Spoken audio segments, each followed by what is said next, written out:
What's up, ladies and gentlemen? Daily here from Nation Fusion, and today I have a review for you for Resident Evil 7 Biohazard. This game is a far departure from some of the other Resident Evil series that we've seen recently, and by God, it is actually good. It gets away from that Call of Duty, Michael Bay, explosions, that kind of stuff. It steps away from that finally and gets back into real survival horror. This game definitely offers you a lot of content, a lot of good times, a lot of scares, but it's not without its flaws. It is a very, very good game, and I can highly recommend it right off of the bat, having played all the way through the game. But I will say it does have some flaws that kind of compound onto each other to kind of dock a few points here and there over the course of the game. So let's start out and talk about what it is. So it is survival horror at its roots. That's inventory management, combining items and different things to make other things in the game. You also have a system where you progressively can unlock different upgrades to your character and weapons based on finding coins and different things hidden throughout the gameplay areas. So you do have that really real return to survival horror. It's not just kind of like done up in makeup and, you know, for the modern day kind of thing. It is legitimately, you know, small inventories, items that are used to make other items, keys that unlock doors. Those kind of mechanics are finally back in Resident Evil. Now, the cool thing about this is the way that the game progresses. You actually have these mechanics expanding over time. So when you first start out the game, it is that real survival horror. Like, there's almost no combat right when you start. You don't have a ton of weapons at your disposal, anything like that. Just a basic knife, and eventually you'll get a pistol with very limited ammo. Over the course of the game, you'll unlock bigger and better weapons, from shotguns to flamethrowers to machine guns. Now, this takes place over the course of the game, as I mentioned, allowing you to kind of expand and play the game at different pacings. So sometimes it's very puzzle oriented and it's very exploration-y.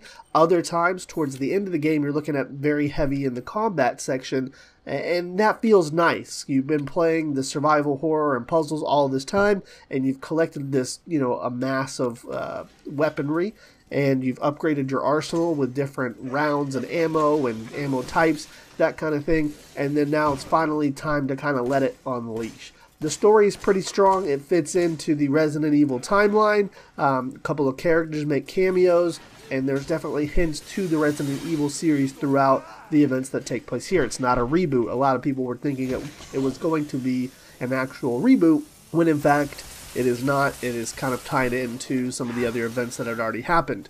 Now, we got to talk about some of the bad things, some of the things that I didn't like about the game. And to start off, there was some really bad facial animations throughout the game. There's a lot of times where the character's lips are really, really high on the gum line, and you can see like the entire inside of the character's mouth. And it's the lip syncing is not correct at a lot of different junctions in the game, and it really kind of pulls you out when somebody is like in your face and they say something to you and the facial animations don't match what they're saying. It looks really ridiculous. So there are some problems there, and there are some things that kind of need to maybe be addressed. Those seem like easy kind of fixes that they could implement over time. They could release patches and stuff like that in their upcoming DLC to fix some of this stuff. Next up on the things that I didn't like, I hate talking about this kind of thing because it's such a it's such a fluid problem. It might not happen to everybody, but it happens to enough people, and it's not that big a deal, but it is kind of a big deal at the same time, and that is the terrible texture quality at certain points in the game. You're going to be seeing some gameplay in the background, and this is on the PlayStation 4 version of the game, and it looks absolutely gorgeous at times. Absolutely breathtaking. The environments, the way that the lighting is hitting things. And then if you get close to an object, say you're going into a door and you're up against the door, you've got this horrible pixelation that looks absolutely terrible, almost like a PlayStation 1 game. And I'm not joking about that. The texture quality can become that low at times. And it's absolutely drawing to see kind of like this beautiful environment, and then you get up to a door and it looks like, just bricks from Minecraft. It's absolutely ridiculous how, some of these things are handled in this day and age. I mean, Is it a super huge flaw? No, but it is noticeable, and it will take you out of the experiences sometimes, especially when this game relies on visuals to kind of scare you at times.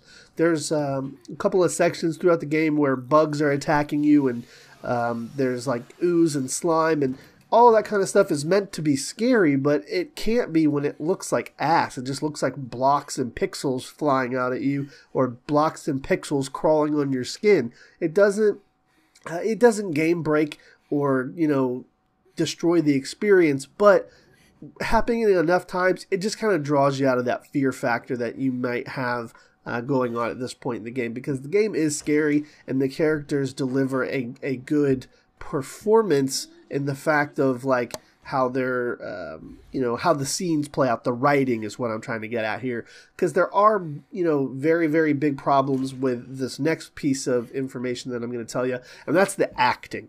Oh my fucking God, I have seen some of the worst acting ever in this game. It bewilders me how some of this stuff passed through quality assurance, and not the fact that all of the acting is bad. There's some good performances by the villains of the game, and occasionally you'll have some good dialogue back and forth, but my God, is there a disconnect? Let me explain what I mean. So at certain points in the game, various things can happen and will happen to your main character. One of these will be Ethan, the main character, getting his arm chopped off near the beginning of the game. Now, this in of it by itself is not a bad thing. It plays out visually nice, but literally within the next few seconds, his tone of voice is the same. It doesn't change. He doesn't acknowledge that his arm has been lopped off of his fucking body, and he answers the phone nonchalantly several times throughout the game like nothing has happened. And yes, there's a virus involved and, these regeneration properties and all this kind of stuff, but that shouldn't affect his overall tone of, bitch, you just cut my fucking arm off, get away from me. In fact, when you get your arm cut off, you want to find your girlfriend and you want to save her and all this kind of stuff. That's just not believable. It takes away from the performance when your main character gets his arm chopped off and he's like bleeding profusely and his bones exposed, and he's like, Mia, what's wrong with you? Like, no, motherfucker, this bitch tried to kill you. Say something else. And a lot of that can probably be pushed towards the director of the game, whoever directed it, in the voice department, and not necessarily the actors.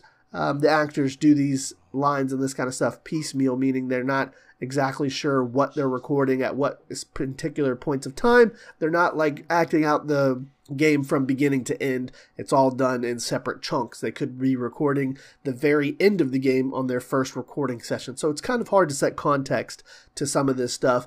But my God, the voice acting and the context of the voice acting to the gameplay is absolutely terrible at times. So those are my three biggest complaints with the facial animations and the way that the characters are looking, the texture quality, and then the acting in general. So those kind of things really drew the game back, but overall the game is amazing. You're going to have a lot of fun. It's actually a lot longer than it looks.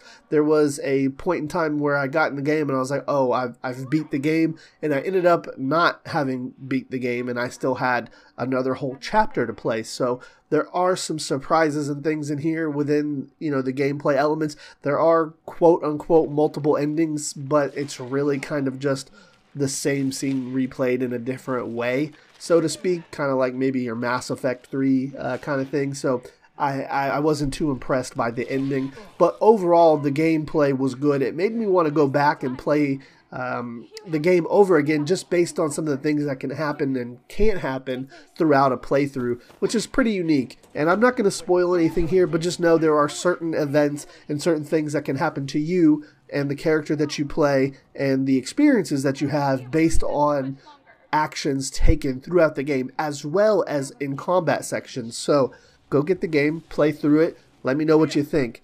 Overall, we're going to score Resident Evil 7 an 8.6 out of 10. The marker here is going to say 8 because we don't have individual point markers for our video reel, but the game is scoring an 8.6 out of 10. You can check out my article review on it if you'd like to read something. And other than that, thank you guys so much for watching. Please check out Resident Evil 7. It is a great game, and you won't be disappointed with it. You'll have a lot of fun, and there's a lot of replay value there. So thank you guys again so much for watching, and we'll see you next time on Frag Nation and Nation Fusion TV.